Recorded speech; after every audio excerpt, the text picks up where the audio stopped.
દાહોદ મનરેગા કૌભાંડમાં કિરણ ખાબડની પણ ધરપકડ। મંત્રી બચુભાઈ ખાબડના પુત્ર કિરણ ખાબડની ધરપકડ કરાઈ।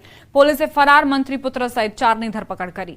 પોલીસે મંત્રી પુત્ર કિરણ ખાબડ, દેવગઢ બારિયાના એપીઓ દિલીપ ચૌહાણ અને દાહોદ મદદનીશ જિલ્લા વિકાસ અધિકારી રસિક રાઠવાની ધરપકડ કરી છે અને એપીઓ ભાવેશ રાઠોડની પણ ધરપકડ કરાઈ। આ કૌભાંડમાં અત્યાર સુધીમાં 11ની ધરપકડ થઈ છે।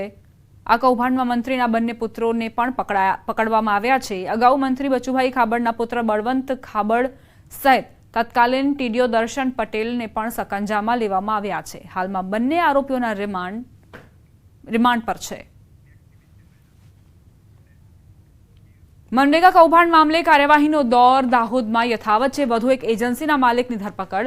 પાર્થ બારિયા નામના એજન્સીના માલિકની ધરપકડ થઈ છે। તમામની રિમાન્ડ માટેની પ્રક્રિયા હાથ ધરાશે। અત્યાર સુધી સમગ્ર મામલે કુલ 12 આરોપીઓ પકડાઈ ગયા છે। મનરેગાની તપાસ દરમિયાન 7 જેટલા આરોપીઓ અગાઉ પકડાઈ ચૂક્યા હતા કે જે જેલ હવાલે થઈ ચૂક્યા છે અથવા પોલીસના રિમાન્ડ ઉપર છે।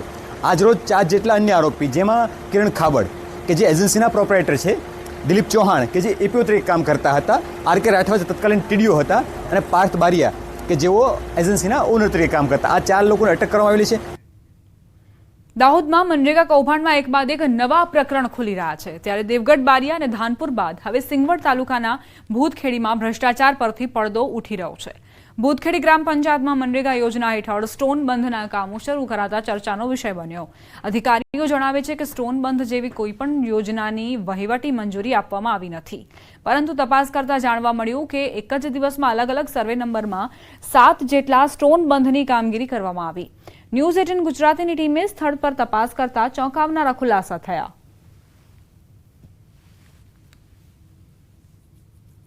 ભૂતખેડી ગામમાં ભ્રષ્ટાચાર કરેલ વર્ષ 2022-23 પછી કોઈ બોગસ બધું કામ કરેલ છે। કોઈ કામ કાયદેસર કર્યું નથી। આજે હમણાં જ્યારે ફરી પાછી અરજી થઈ ત્યારે એ જગ્યાએ આ એજન્સીએ ફક્ત 30 થેલી સિમેન્ટ આપ્યો છે, 2 ટ્રેક્ટર રેતી આપી છે અને 1 ટ્રેક્ટર કપચી આપી છે।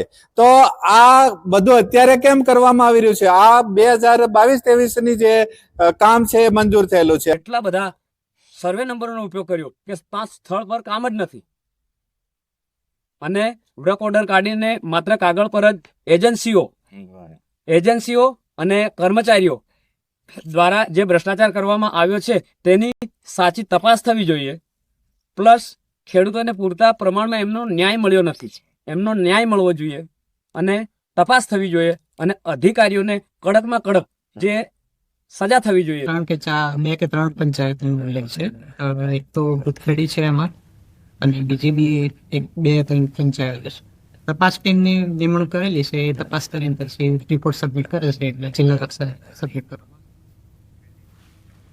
તો જે કામો વર્ષ 2021-22થી 2023-24 સુધીમાં મંજૂર થયા છે તેની કામગીરી હવે મે 2025માં ચાલી રહી છે।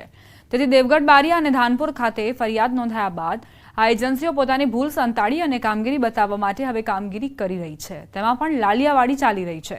સ્થાનિકોએ જણાવ્યું કે તેઓને કામગીરી માટે 30 થેલી સિમેન્ટ, 2 ટ્રેક્ટર રેતી અને 1 ટ્રેક્ટર કાંકરા જ આપવામાં આવ્યા છે। તેમજ રેતી તો બિલકુલ ગુણવત્તા વિનાની છે। દેવગઢ બારિયા અને ધાનપુર બાદ જે સિંગવડ તાલુકામાં પણ મનરેગા કૌભાંડનો રેલો આવ્યો હોય તેવું લાગી રહ્યું છે। હાલ જે સિંગવડ તાલુકાના ભૂતખેડી ગામમાં જે 7 જેટલા સ્ટોન ડેમ પાસ કરવામાં આવ્યા હતા, જે 2022-23ની અંદર પાસ કરવામાં આવ્યા હતા અને ત્યારબાદ એજન્સી દ્વારા 2025માં પોતાની ભૂલ છુપાડવા માટે તેઓને માલ સપ્લાય કરવામાં આવ્યો હોય તેવું લાગી રહ્યું છે। હાલ જે આપ જે સ્ટોન ડેમ જોઈ રહ્યા છો તે સ્ટોન ડેમ હાલ અહીંયા બની રહ્યો છે, એટલે કે આજે 2025ના જે 5મા મહિનાની અંદર આ જે ડેમ બની રહ્યો છે અને કહી શકાય કે સ્ટોન ડેમનું કામ અત્યારે ચાલી રહ્યું છે। ત્યારે ક્વોલિટી પણ રેતીની જે છે તે ખૂબ જ ખરાબ આપવામાં આવી હોય તેવું સ્થાનિકોનું કહેવું છે। આપણે માલ સામાનમાં તો રેતી 2 ટોલા આપી અને 1 કપસીની આપી અને 30 થેલી સિમેન્ટ આપી। એમાં પૂરતો સામાન નથી, ક્વોલિટી હાવ ખરાબ છે રેતીની તે અને કપસી ઓછી પડે, રેતી બહુ ખરાબ એટલે બહુ ખરાબ। શું માંગ કરી રહ્યા છો? ફરી પાછી મળે એવું માંગ કરીએ છીએ અમે। બિલકુલ કહી શકાય કે જે આજે આપ માલ સામાન જોઈ રહ્યા છો આજે વોલ ડેમ છે અને આનામાં જો કે તમે રેતી અને કપચી ઓછા પ્રમાણમાં આપ્યો હોય તેવું લાગી રહ્યું છે. હાલ આપણે રેતીનું પણ જોઈશું. રેતી પણ એકદમ પથ્થરિયાળ જોવા મળી રહી છે. તમામ જગ્યા ઉપર જે પથ્થરો લાગતા હોય તેવું લાગી રહ્યું છે. ત્યારે કહી શકાય કે જે સિંગવડ તાલુકાના ભૂતખેડી ગ્રામ પંચાયત વિસ્તારમાં જે સ્ટોન ડેમ બનાવવાની કામગીરી હતી તેમાં ક્યાંક ને ક્યાંક ભ્રષ્ટાચાર થયો હોય તેવું લાગી રહ્યું છે. સૌરભ ગેહલોત, ન્યૂઝ 18 ગુજરાતી, દાહોદ. હાલ અહીંની પરિસ્થિતિ જોતા કર્મચારીઓ અને અધિકારીઓ સામે પણ તપાસની માંગ ઉઠી છે. પરંતુ નવાઈની વાત એ છે કે આટલા સવાલો ઉઠવા છતાં મનરેગાની ઓફિસ પર કોઈ જ અસર નથી જોવા મળી.